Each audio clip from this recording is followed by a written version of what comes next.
هذا العدد برعاية لابوراتوار أبفي.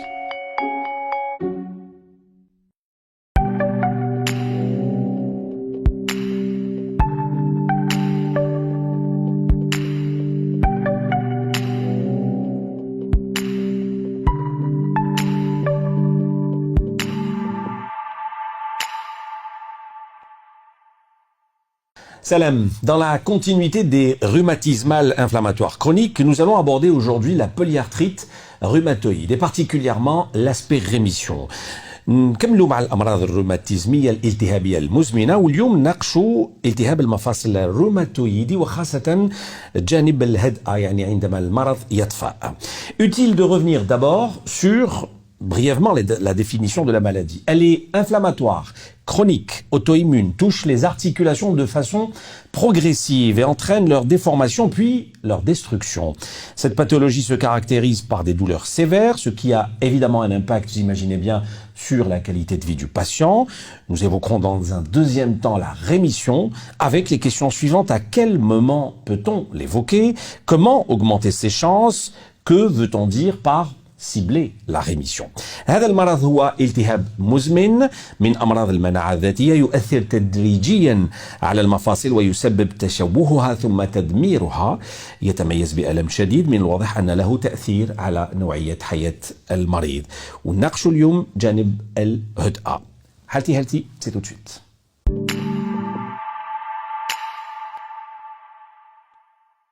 Et nous recevons aujourd'hui le professeur Chafia Daho Makhloufi. Bonjour professeur. Bonjour. Vous êtes chef de service rhumatologie au CHU Lamine de Barine, Babloued d'Alger. Merci d'avoir accepté notre invitation.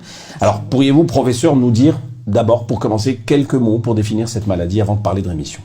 Bonjour à tous. D'abord il faut savoir que la polyarthrite rhumatoïde est une maladie qui se traduit initialement par une inflammation de la membrane synoviale. Cette inflammation de la membrane synoviale va entraîner une destruction progressive du cartilage et de l'os, parce que la synoviale, lorsqu'elle est enflammée, elle fabrique des substances pro-inflammatoires et ces substances vont aller un peu partout. Elles détruisent l'articulation, mais aussi elle est responsable d'autres manifestations extra-articulaires, cardiaques, pulmonaires, rénales, etc. Et donc, ce type de rhumatisme va entraîner non seulement un handicap fonctionnel, mais aussi il y a une augmentation de la mortalité dans cette population de polyarthritiques. Qu'est-ce qu'on peut dire de plus également? La polyarthrite, elle survient avec une grande fréquence, elle peut survenir à tout âge, mais elle survient avec une grande fréquence entre 40 et 60 ans. Et dans cette tranche d'âge, on a remarqué qu'elle touche 4 fois plus la femme que l'homme.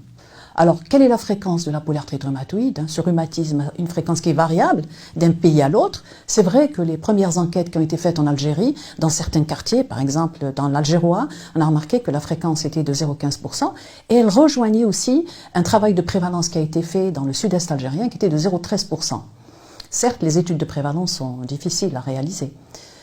Par ailleurs, il s'agit d'une infection qui entraîne un impact socio-professionnel qui est important du fait de l'absentéisme qu'elle implique et aussi, évidemment, des répercussions familiales et l'altération de la qualité de vie. Mais نقدروا نقولوا بلي سي المفاصل اللي معنيين بهذا المرض.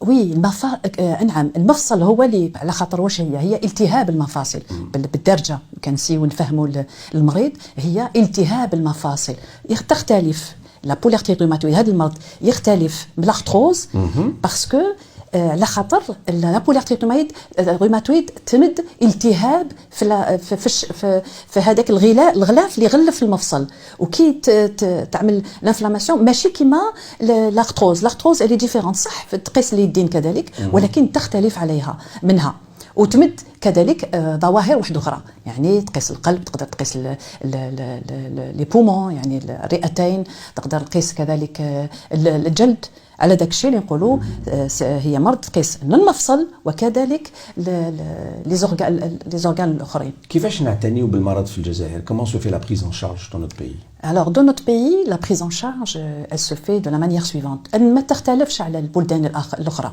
لخاطر كاين دواء Il y a le traitement dit symptomatique, اللي هو ينقص السطر وينقص النفخ في المفصل. Il y a le traitement qui est dit de fond. حب يقول c'est un traitement qui va stopper l'évolution et le processus évolutif de la polyarthrite rhumatoïde. يعني دواء اللي يقدر يحبس المرض هذا. Il y a le traitement symptomatique qui permet de calmer la douleur et diminuer l'inflammation. Il y a le traitement qui est dit de fond qui permet de freiner le processus évolutif de la maladie. Bien sûr, ما كاش غير الأدوية كاين كذلك l'éducation thérapeutique يعني l'information du patient نعلموه واش هو المرض نعلموه هو ماش هو الدواء اللي لازم يشربه وكذلك يا d'autres عوامل واحده اخرى يعني la kinésithérapie aussi qui s'associe au traitement dit symptomatique et le traitement de fond. C'est un peu l'objectif ultime du traitement au fond. L'objectif du traitement, c'est bien sûr la rémission. Pourquoi? La khatar, et c'est un traitement qui doit être ciblé. On doit cibler la rémission. Les études ont montré que lorsqu'on traite un groupe de patients avec un traitement, avec un suivi habituel, et on les a comparés par rapport à un groupe de patients avec ce qu'on appelle un traitement ciblé, on cible la rémission, on s'est rendu compte que les résultats étaient meilleurs. Parce que c'est comme ça, c'est quand on traite et on cible la rémission qu'il y a moins de destruction ostéocartilagineuse et il y a moins de complications de la maladie. Et ce traitement, cette rémission, elle est recommandée par toutes les sociétés savantes et par toutes les recommandations internationales. Très bien. Alors, la rémission, Fahmina, professeur, qu'est-ce qu'on entend par rémission? Alors, la rémission, c'est tout simplement la diminution de l'inflammation articulaire, non seulement sur le plan clinique, mais aussi sur le plan biologique. يعني المريض اللي حنا نقولوا il est en rémission, يعني اطفاء la polyarthrite طفات هذاك الالتهاب اللي كان في المفاصل يطفى. Il y a une diminution de l'inflammation articulaire, mais ماشي هضره فقط. لأن الطبيب باش يقول باللي هذا المريض اللي est en rémission, il doit لازم له يعمل واحد الحسابات اللي هما اسمهم le DAS. En français, on va dire pour que le patient est en rémission, on va calculer un index composite qui est tout simplement facile à calculer, qu'on appelle le DAS. ماشي هضره فقط اللي هي تقدر باش نقولوا المريض هذا il est en rémission. Et cela est recommandé aussi par toutes les sociétés savantes. Et à quel moment on parle, on estime qu'un patient est en rémission? يعني راهو في حالة المرض اللي يطفى. Très bien. في هذه l'étape هذه. Très bien. Alors, pour dire qu'un patient est en rémission, il faut qu'il n'y ait pas de gonflement articulaire.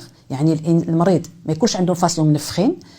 Le malade qui est en rémission, il ne souffre pas de douleurs articulaires, mais il يشكيش من السطر في المفاصل. Le malade qui est en rémission, ما ينوضوش السطر في الليل. Il n'y a pas de réveil nocturne. Le malade qui est en rémission, c'est un malade qui se réveille le matin tout à fait normalement. Le malade, il n'est pas bloqué. حب يقول هذاك المريض اللي كان بكري يشتكي un dérouillage matinal نقولوا الصباح يصبح مشكل. Eh bien, quand il est en rémission, ما يصبحش مشكل. Et nous, tout à fait normalement, ماشي كيما اللي يكون en poussé, لازم له 4 سوايع باش يبدا يخدم, etc. Donc, le malade qui est en rémission, le bilan biologique تاعو, il est normal. حب يقول, sur le plan biologique, la vitesse de sédimentation et la C-réactive protéine qui reflètent l'inflammation systémique sont dans les normes. هذوك التحاليل اللي يعملهم المريض la VS أو يعرفوا المرضى la VS et la CRP qui reflètent l'inflammation الالتهاب في المفصل هذيك ترجع normal يعني حابطة. Et à quel moment on va dire on peut augmenter les chances et pourquoi augmenter les chances de la rémission يعني نزيدوا لها نزيد في الفرص تاع الهدأة. Très bien. Alors pour augmenter les chances de rémission, il est important de traiter tôt.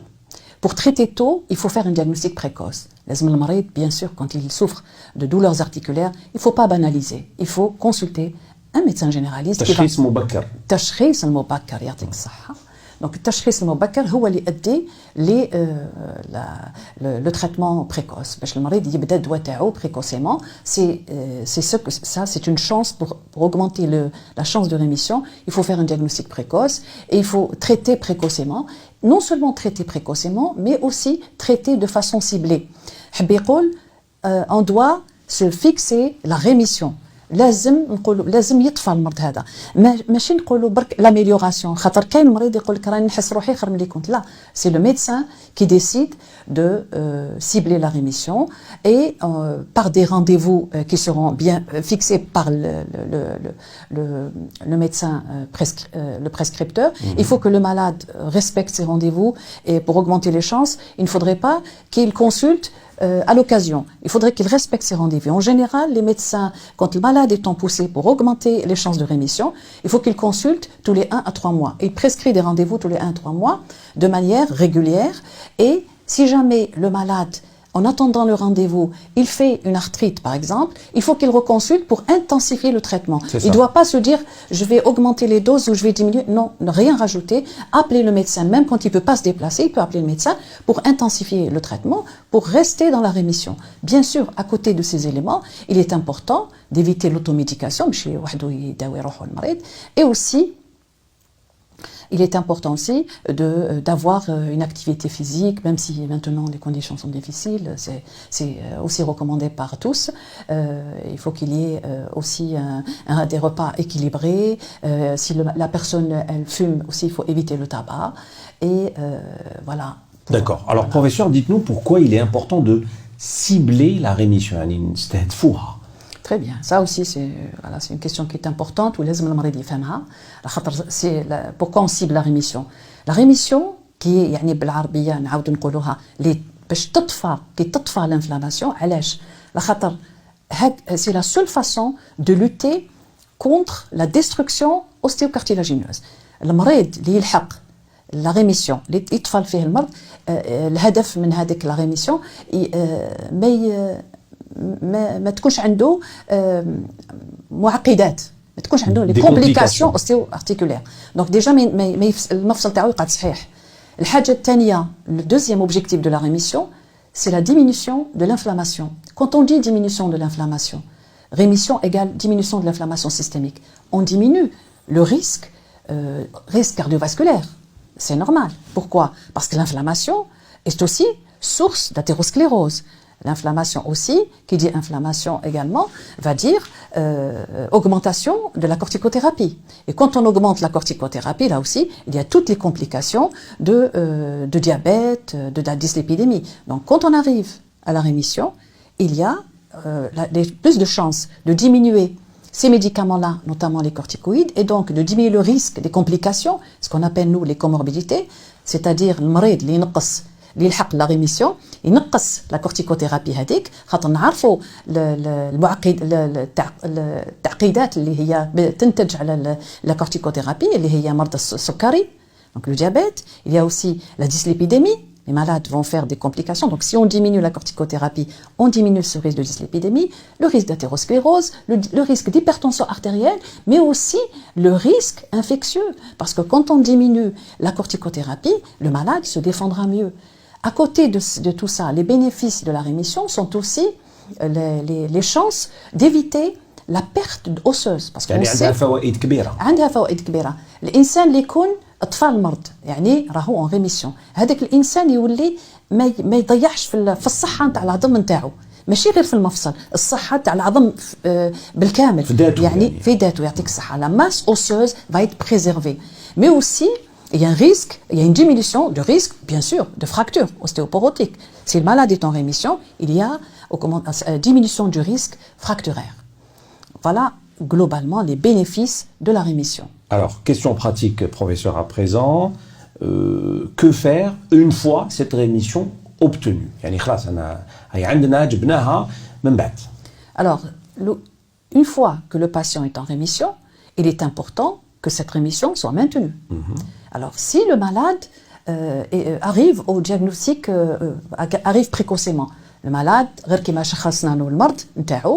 il a une polyarthrite, on vient de diagnostiquer sa polyarthrite, on l'a mis sous traitement, il est arrivé à la rémission, et bien un certain temps, s'il est arrivé à la rémission, on peut commencer la diminution de la corticothérapie pour qu'à 6 mois, ce malade-là, il y aura un traitement de fond. Par contre, les malades, les ont une polyarthrite qui évolue depuis 5 ans, ces malades-là, on pourra commencer à dégraisser la corticothérapie jusqu'à la dose minimale efficace. Si cette rémission est prolongée depuis 6 à 12 mois, à ce moment-là, on pourra continuer à espacer ces traitements, commencer à espacer les traitements biologiques, parce qu'actuellement, il y a des traitements biologiques, donc on pourra espacer ces traitements biologiques et, pourquoi pas, diminuer le surtraitement de ces patients. Alors, question d'actualité, professeur, inévitable en ce moment avec ce qui se passe et ce contexte pandémique. Quelles sont vos recommandations face à la crise Covid-19 lorsqu'on parle de polyarthrite rhumatoïde. Alors, et particulièrement pour cette oui, étape rémission. Oui, merci pour cette question d'actualité. C'est une question qui est importante. Donc, le risque, en fait, la première chose qu'il faut dire, il faut rassurer cette population. Il faut leur dire que le risque est le même. Le risque n'est pas plus élevé chez nos malades polyarthritiques que dans la population générale. C'est la première des choses. La deuxième chose qu'il faut dire également à ces patients, c'est de rester en contact avec leur médecin. S'ils ont été en contact, par exemple, il faut toujours être en contact avec son médecin. Pourquoi? Parce que s'ils passent s'ils sont en famille ou s'ils passent dans un endroit et ils se rendent compte après qu'il y a une personne avec laquelle il a été en contact et qui a été suspecte d'infection, il ne faut pas arrêter le traitement de son propre chef. Donc il faut garder son traitement, il faut utiliser son traitement à la même dose. Par contre, si cette personne-là qui a une polyarthrite rhumatoïde est non seulement suspecte, mais si l'infection est confirmée, à ce moment-là, il doit contacter son médecin qui doit lui dire quels sont les traitements à arrêter et quels sont les traitements à poursuivre. Si le malade consulte son médecin, il fait ses examens qu'il faut, la PCR, tout le monde maintenant connaît la PCR, etc., et qu'il n'est pas atteint de Covid, il faut qu'il continue son traitement normalement. Et surtout, normalement. Pas couper la relation avec le médecin. Même si on ne va pas le voir, on lui téléphone. Bien sûr, bien sûr. Et il faut rester en contact avec le médecin, il faut informer le médecin chaque fois qu'il y a un événement, quel que soit l'événement, pour rester en rémission, parce que même s'il s'agit d'un simple abcès et de non pas d'infection Covid, ça on a oublié de le dire tout à l'heure. Alors, si on reste dans l'infection Covid, avec la pandémie Covid, il faut dire aussi que les préventions sont les mêmes. N'oubliez pas que je m'adresse aux patients, que la distanciation est essentielle, que le lavage des mains fréquent est également essentiel, que le port de masque aussi est fortement recommandé chez tout le monde, pas uniquement chez les patients qui sont atteints de polyarthrite rhumatoïde. D'accord. On a quasiment fini. Avant que je vous pose quelques questions de téléspectateurs qui nous suivent sur nos plateformes de diffusion, allez, dernier message, vraiment, qu'est-ce que vous avez envie de dire en premier? Alors, ce que je recommanderais aux patients, c'est tout d'abord que devant toute suspicion de polyarthrite rhumatoïde, si votre médecin vous dit le médecin généraliste vous dise c'est possible que ça soit une polyarthrite rhumatoïde, consultez un spécialiste. C'est essentiel. Pourquoi? Pour faire un diagnostic précoce. Et parce que le diagnostic précoce, le traitement précoce augmente les chances de rémission. C'est les chances de rémission qui sont essentielles et c'est comme ça qu'on peut éviter les destructions articulaires et surtout les complications liées à l'inflammation systémique qui sont des complications cardiovasculaires. Et la seule façon de réussir la prise en charge globale d'un patient qui a atteint de polyarthrite rhumatoïde, c'est d'adhérer au traitement, adhérer au conseil de ses médecins et de son médecin. Et bien sûr, c'est grâce à l'éducation thérapeutique également que l'on peut réussir une stratégie thérapeutique. Les questions à présent des auditeurs et des internautes. La première, quelle est la différence entre rémission et guérison de la maladie? Oui. On ne peut pas parler de guérison, mais on peut parler de stabilisation de la maladie. Dans la polyarthrite rhumatoïde, il vaut mieux parler de stabilisation, stopper le processus évolutif. On arrive avec les traitements qui sont disponibles actuellement en Algérie, il faut dire, on arrive à stopper, à maîtriser le phénomène inflammatoire. Le processus évolutif est stoppé. Pourquoi on ne parle pas de guérison? Attention, et là je m'adresse aux malades, attention d'arrêter le traitement quand vous vous sentez bien.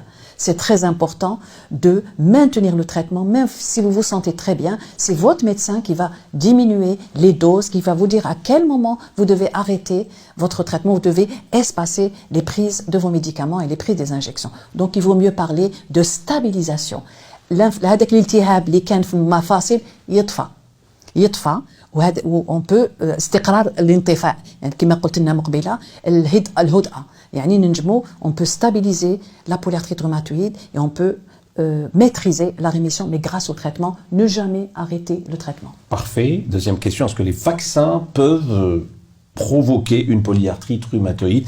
Vaccins au pluriel, il n'y a pas de précision de manière générale. Oui. Bon, en général, les vaccins n'entraînent pas, ne peuvent pas induire. Par contre, ne peuvent pas induire une polyarthrite rhumatoïde. Pourquoi? Parce que la polyarthrite rhumatoïde, c'est une maladie dont la cause exacte n'est pas connue, mais il y a beaucoup de progrès scientifiques. Maintenant, on parle de maladies polyfactorielles. Alors, il y a les facteurs d'environnement qui sont les microbes, qui sont la pollution, qui sont le tabac. Attention au tabac. Il faut éviter parce que le tabac, lorsqu'il y a une prédisposition génétique, et lorsqu'il s'agit d'une femme, et lorsque l'environnement est propice, ça peut favoriser l'éclosion de la polyarthrite rhumatoïde. Donc les vaccins, non. Les vaccins, au contraire. Les vaccins peuvent plutôt protéger contre les infections. Et d'ailleurs, nous, on vaccine très souvent nos malades parce que ce sont des sujets qui sont fragiles et avant toute biothérapie et maintenant même avant les traitements de fond que je ne citerai pas, on vaccine les malades parce que, notamment contre la grippe et contre le pneumocoque, parce que ça permet de leur éviter les infections et leurs complications. Une autre question également, dois-je faire un bilan de santé plus fréquemment et un bilan plus spécifique, comme dit l'auditeur, en cas de polyarthrite rhumatoïde? En cas de polyarthrite rhumatoïde, il y a des bilans spécifiques, il y a des bilans qui sont des bilans de routine, de contrôle, mais il faudrait suivre les conseils de votre médecin. Voilà. Donc ne faites pas de votre propre chef des bilans de façon fréquente. Donc il y a des bilans que l'on fait pour contrôler l'inflammation qui sont la vitesse de sédimentation et la CRP, mais le reste du bilan doit être dicté, prescrit par votre médecin traitant. Dernière question, peut-on travailler lorsqu'on a la polyarthrite rhumatoïde? Oui. Mais bien sûr, هذا هو الهدف la prise en charge. Et la rémission, qui dit rémission, dit reprise de la vie normale. Et c'est pour ça que... Reprise de l'activité. C'est reprise de l'activité professionnelle. Le travail fait partie du traitement. La reprise de l'activité est importante. Merci beaucoup, professeur Chafia Dahou Makhloufi. Merci à vous. D'avoir répondu à nos questions. Vous êtes, je rappelle, chef de service rhumatologie au CHU Lamine Debarine Babloued. Merci beaucoup. شكرا على المتابعة. نتلقاو المرة الأخرى إن شاء الله في عدد آخر من حالتي هيلثي. سلام.